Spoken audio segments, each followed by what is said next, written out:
Good afternoon, everyone. Let me begin by thanking all of you for coming out on such short notice. I hope those of you who celebrate Christmas or Hanukkah had a nice celebration yesterday. As you're now aware, Coach Jim Larranaga has decided to step down as our head men's basketball coach. He first brought this decision to us on Sunday, and after we asked him to reconsider, his decision was finalized on Monday. This was solely his decision, and while I will let Jim share his thoughts about stepping aside, I do know that the past months have worn on him. Like all of us in intercollegiate athletics, there is so much uncertainty, changing rules, name, image, and likeness demands from agents, unlimited transfers, etc. It can go on in these changing times. All of which takes so much time, effort, and energy away from actually coaching. It becomes a challenge to create a team atmosphere.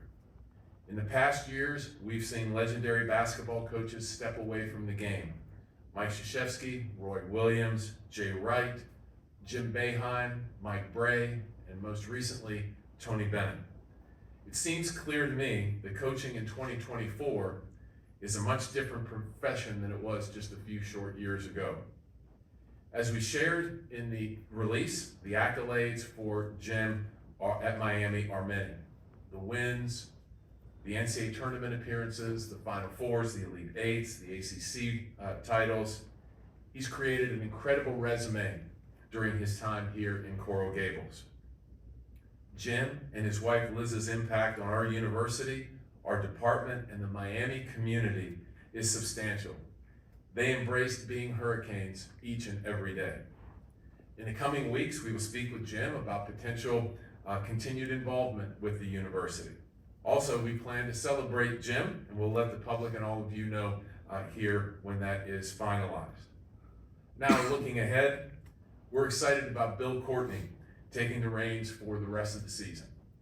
Bill is a great coach, a tremendous person, and I'm confident that he will lead us in the right direction as we continue in our ACC season journey.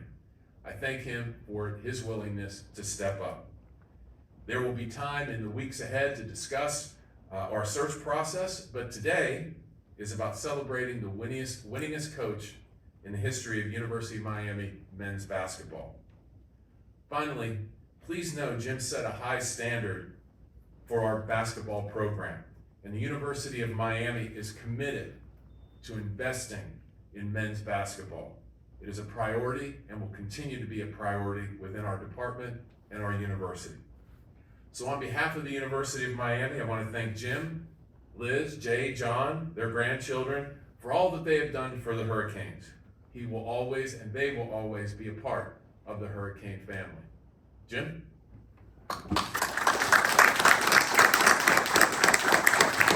Yeah, not much of an ovation, I'll say. All right, the first thing I want to do is just thank a host of people. And the first is to explain to everybody the University of Miami. I love it.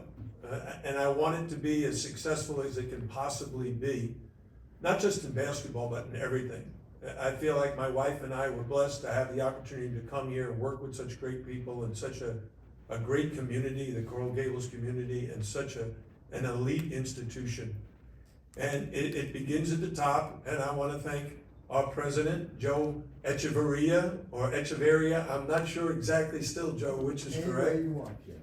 I want to thank the chairman of the board of our trustees, Manny Cadre. He's been not only a tremendous supporter, but a tremendous friend, he and his whole family.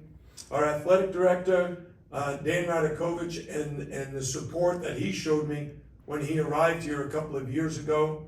The guy who brought me here, Jose Mas, we got to know each other years ago, and when the job opened up back in 2011, I called him, and he went right to work to help me create this opportunity. So, Jose, you know how I feel about you and your family. Stuart Miller, who's not here today, but been a tremendous supporter of our program. And Rudy Fernandez, who has apologized to me about 50 times that he couldn't be here today because he's was celebrating Christmas in Cincinnati with his family. But without those folks, we wouldn't have the basketball program that I've had the joy and pleasure of representing. And it's been an honor to be the head basketball coach at the University of Miami. I've loved every minute of it. I can't thank the coaches that are with me now who's worked so diligently these last several years, and all my former coaches and former players who helped create the environment that we have and the legacy that I'm leaving behind. It's really hard to put into words why I've decided to do this. But it's because of my love of basketball. I love the game. I've loved coaching it. I love practice every day. I love working with the players. But because I love the game and I love the university that much, I felt like, okay, there's one thing you got to constantly ask yourself.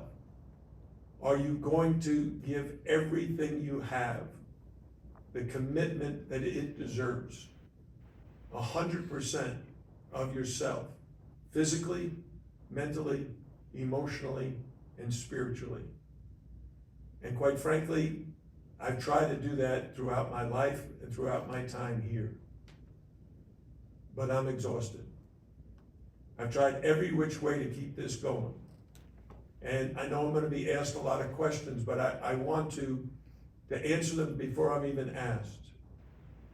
What shocked me beyond belief was after we made it to the Final Four, just 18 months ago, the very first time I met with the players, 8 of them decided they were going to put their name in the portal and leave. I said, don't you like it yet? No, I love it. I love Miami. It's great.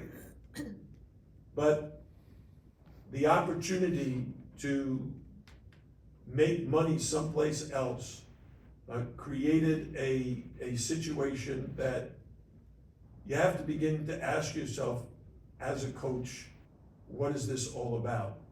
And the answer is it's become professional.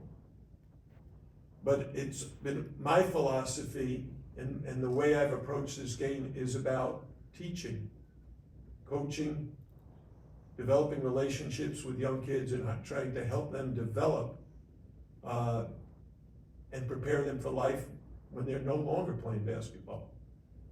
And my wife and I have tried to create a family atmosphere.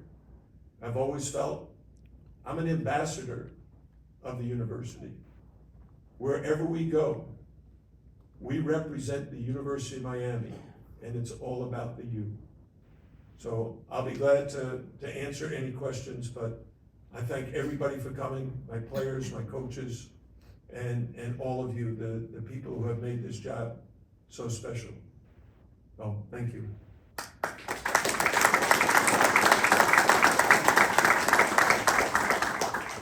Thanks, Coach, and we'll open it up for questions for both Dan and Jim. Go ahead. All right. Hey, Jim, it's kind of like a funeral in here. I'll just say it. I was saying there should be flowers and wreaths up here. You say you're exhausted and all of these things, we know all these things that have been happening in the game. Was there something that happened in the last week? Was it the last loss that was just like, this is it? The timing, what happened on Sunday when you woke up and you said, this is the day, I'm done? Well, it was Saturday after the game, but as I try to explain, this is an accumulation of so many events that have occurred from right after the Final Four. And if you even back up a year, we got to the Elite Eight, we did not have a single player with an NIL deal. It hadn't really taken place. And then the next year, it had 15 guys on the team, only 4 of them had NIL deals. The thought and the commitment was really to the team. And we had terrific players who were all about trying to accomplish the goals that we set out for ourselves. If you look at the Elite Eight teams, Sam Wardenberg made that team with his great leadership. Charlie Moore and Jordan Miller came in and bought right into what we do. And then we had Isaiah and Cam Auguste, who were already there and understanding. My good feeling comes from watching a young man like Isaiah Wong go from a freshman where he's an okay player to a senior where he's the ACC Player of the Year and an NBA draft choice. That's the joy that I get from coaching, of watching them learn and develop and improve and become like part of your family. So when we went from having no one on NIL to 4 guys on NIL to everybody on NIL and not getting better, I was like, that's my responsibility. I'm the head coach. I'm in charge of this. How do I make it better? And last year was a disaster. I felt like not only am I disappointed in myself, I set a certain level of expectation for the program. And I have all the support that it should take. We should be competing for an ACC championship or even a national championship on a fairly consistent basis. And I thought we were doing that and we were moving closer and closer to being able to do it. And then this happened. So going into this year, I just felt like, okay, we need to get back to where we were. And I've got a great group of kids. It's not their problem, right? It's the system now, or the lack of a system. We don't really know. I didn't know how to navigate through this. You know, one of the questions you had to ask yourself, because the portal is so big, and I'm all for transferring, but what the portal created is transferring every year. I loved having Angel Rodriguez and Sheldon McClellan and Kamari Murphy transfer in and spending a year here learning to live and love Miami and help us because they knew the system and they bought into the philosophy that we shared with them, the coaches. Now, they were all in. Now it's just so different. And guys come in and it's a quick turnaround. And you can't really lay the foundation for what I'm about in that short a period of time. So I felt like, well, if I can't do this as well as I'd like, or I feel the university deserves because of the tremendous support that we get, then maybe there's someone out there that can. And if I can help them in any way, if I can help the university in any way, I want to do that because I love the place. Thank you. Hey Jim, this is a pattern that's developing in coaching now with your contemporaries, now yourself deciding not to coach anymore. Do you see this continuing to pick up steam? Is it that frustrating?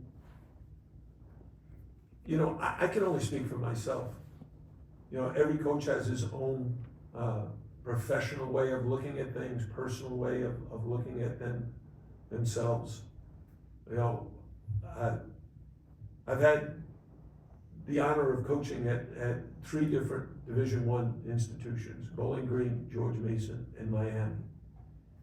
And for any of you that know me, that have heard me speak about my philosophy of attitude, commitment, and class, that acronym is ACC, because that was my dream, to one day be the head coach of an ACC school. And then when the Miami job opened up and Jose was able to create the opportunity for me, I felt like I died and went to heaven. And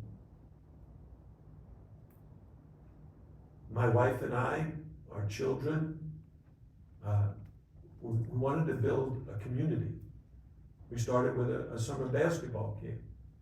So we've gotten to know, like, Manny Cadre's son is one of my all-time great campers. Not basketball-wise, he's not that good in basketball, but he is an absolutely superhuman being. And now Rudy Fernandez, his children, Joe's grandson, was a star at my camp. I love that interaction, the community that you bring together. And that's what basketball should be. They call it sports and entertainment. Yeah, I can buy into that, but you gotta win. And in order to win, you've gotta be totally committed. And at this point, after 53 years, I just didn't feel like that I could successfully navigate this whole new world that I was dealing with. Because my conversations were ridiculous. With an agent saying to me, well, you can get involved if you're willing to go to $1.1 million. I'm like, what? $1 million? And that be the norm. That was the norm. Like, you're talking to people that expected $1 million for playing college basketball. So for those guys, and God bless them, that can handle that can work through it, that the schools that can figure out a way to either put so much money to it or figure out a way that you can live with less. But I talk to a lot of my friends, and they're having all the same problems I'm having. How long they will last, it's anybody's guess. Jim, as this situation was developing, did you reach out to some of your contemporaries about this decision? Well, I talk to my wife and my sons all the time, and I speak to one guy. He's a sports psychologist. His name is Dr. Bob Rotella. And we talk 2 or 3 times a week. But the one thing I didn't do was I didn't call him after our game on Saturday, because I knew he would try to convince me not to step down. I mean, we've been best friends for over 40 years. He counsels me and has counseled me throughout my career. And I made up my mind. I was looking at the season and kept asking myself, can you figure out a way? And I kept trying. We had 6 different starting lineups. That's not the consistency and the balance that you're looking for as a coach. It's not your players' fault. I mean, it's not their fault. I mean, but my most important thing now is to support Bill Courtney and the coaches and the team, to be there for them in any capacity. I don't know how many of you know, Bill and I have been best friends for 28 years. He was with me at Bowling Green. He was with me at George Mason.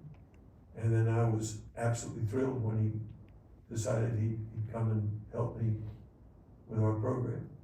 He recruited all the players at George Mason that took us to the Final Four, every one of them, as a result of his efforts. And he was the guy that brought in Jordan Miller, Charlie Moore, Nigel Pack, and No Shadow Near. He was the point person for all those guys. And I wouldn't have been able to stay coaching if I had not met him 28 years ago, because and he'll do a great job. He's got a very difficult job ahead of him, because the ACC is a very difficult league. Jim, what will you miss the most? Especially, even though I know you say you're going to be part of it, try to be around, what will you miss the most about? Practice. I like practice. I like being around the guys. I like seeing them compete. I love when like Isaiah was improving and we could see he's headed to the NBA, and Davon Reed. Those guys were recruited and they had good opportunities, but no one picked them to be NBA players. And now, I just did an interview with the Charlotte Observer. Isaiah's with the Charlotte Hornets now, and they love him. So I'm very proud of those guys. I'm proud of the assistant coaches who've been able to take advantage of their opportunities and get head coaching jobs. And my former coaches and former players who just stay in touch with me all the time. What did the players say, like when you told them, or they, is there anything you're willing to share with us of like, what did they tell you, or what did you tell them? No, I just told them, well, I basically asked them what the 4 levels of commitment are. And Divine Ugochukwu answered. And I said, well, I've tried to make that commitment throughout my career, and it's got to the point now that I can't do it like I'd like to do it. What did Liz say when you told her that you'd made this decision? He said, no, you're not. We had talked about it when the kids started asking for NIL after the Final Four. I said, this is bizarre. 8 guys off a Final Four team. And let's take it one step further. 4 of the key players on that Final Four run could still be here now playing. The world has changed. College athletics has changed. And it's much more complicated and difficult to navigate it. Was this something you considered after last season? No, after last season, I was so mad that I thought, this will never happen again. And we gotta bounce back, and the staff worked incredibly hard. My passion for the game, my competitive spirit said, okay, we gotta figure out what happened and how we correct it. But then, as I could see things unfolding, I didn't correct it.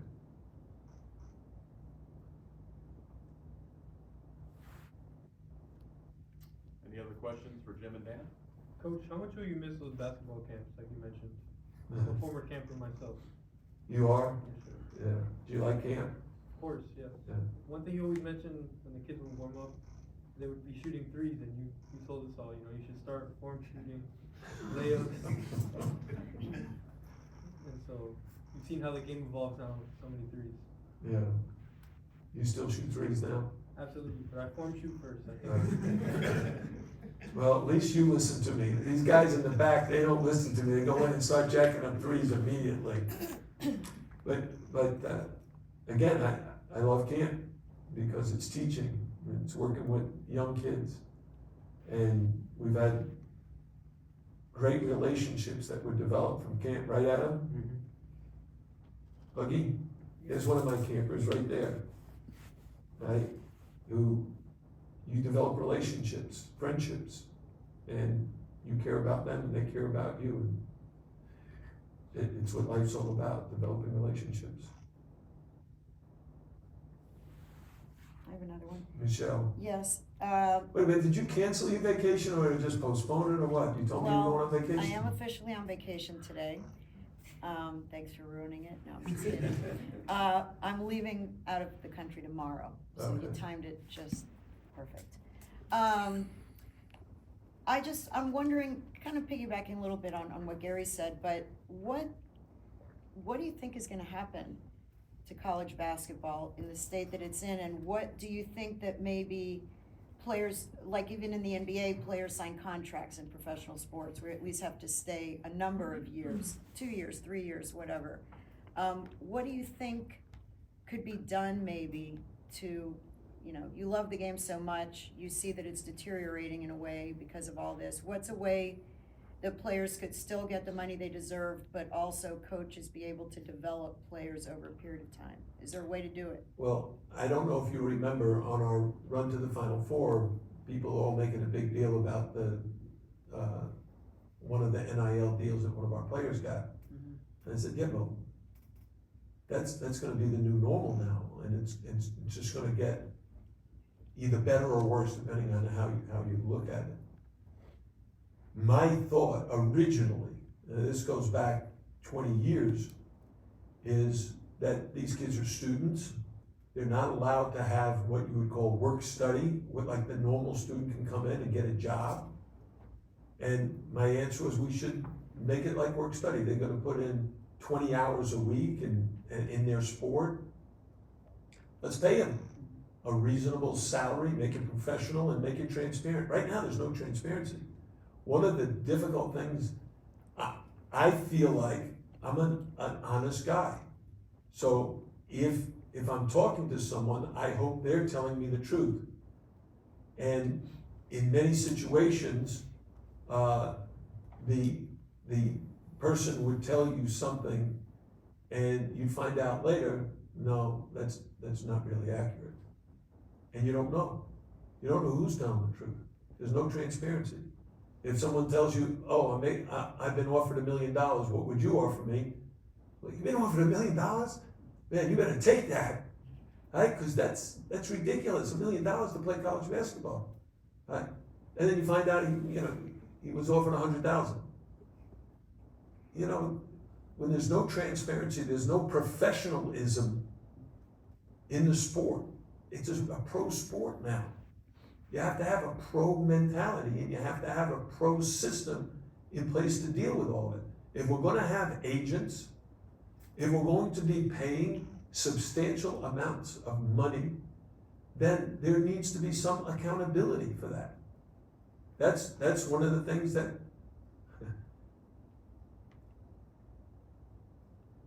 I felt like, in these last 2 seasons, I'm not earning my salary. I'm supposed to be able to do a really good job because I'm being rewarded for all the previous success that I've had in hopes that that success will continue. And when I'm not able to do that, I say to myself, you need to step down. You need to step aside and let someone who is better equipped to handle this new world than I am. Dan, you guys got to go find that person in this environment, obviously where coaches are not enjoying themselves. How do you go about that process? It's a great question, Gary. But before I answer that, I want to Michelle earlier said this was, like a funeral, we needed wreaths. And I sat here and I've been thinking about that for a while. I think we all should be incredibly joyous. I mean, how many people for Jim to have the self-reflection that he's articulated here over the last half an hour is unique and something that doesn't happen all the time. Whatever your profession, you always want to be able to move on your own terms. And to be able to do that, I think is something that needs to be celebrated. And we certainly, want to thank Jim and Liz and their whole family for sharing him with us. But as we look to move forward, Gary, it's a difficult atmosphere out there.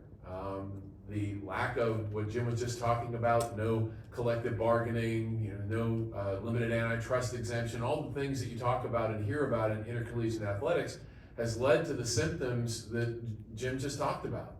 So that has to be the longer term view of what we need to have happen.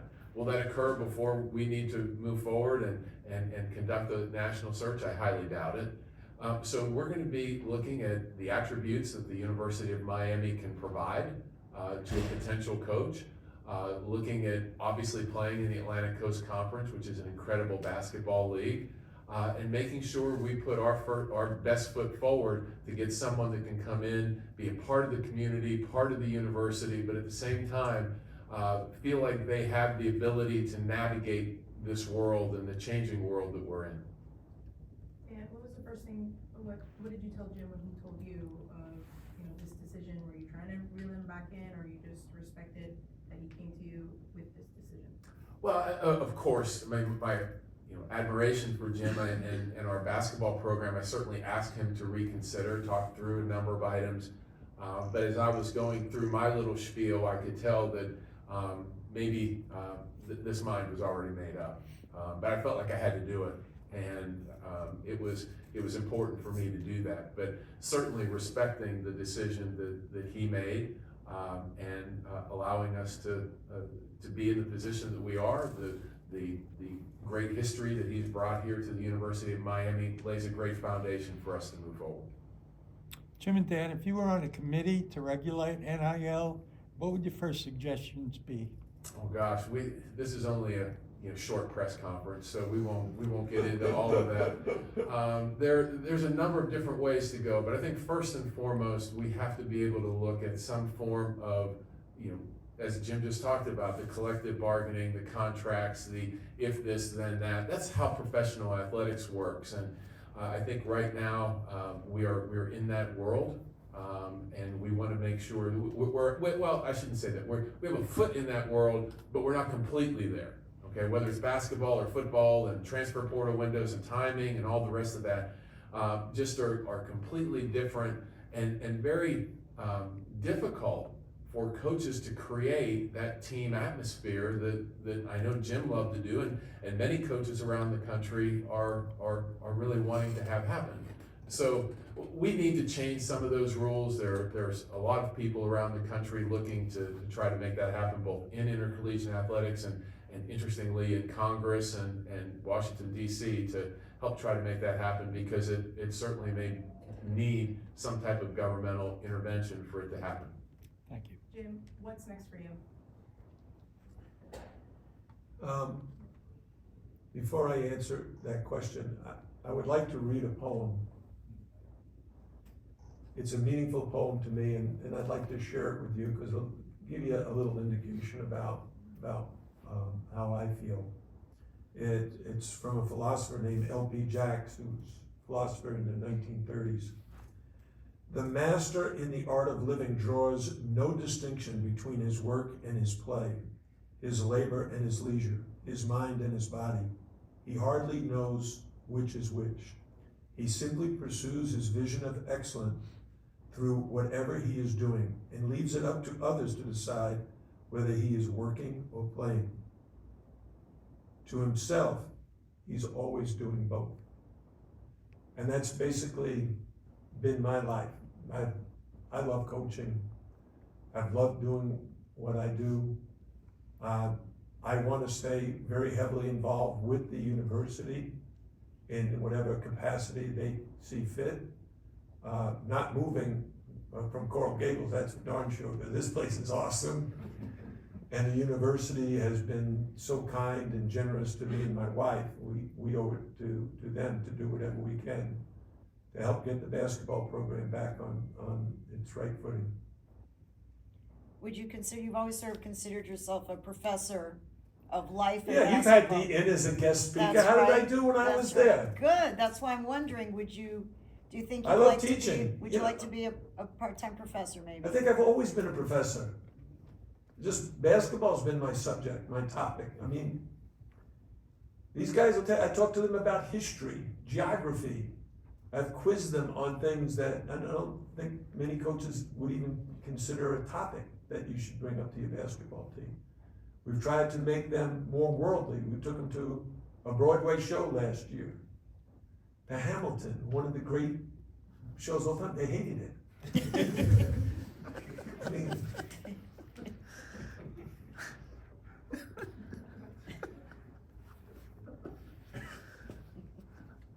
Any other questions? Great, thank you, Dan and Jim, and thank you everybody for coming. Happy holidays. thanks, everybody.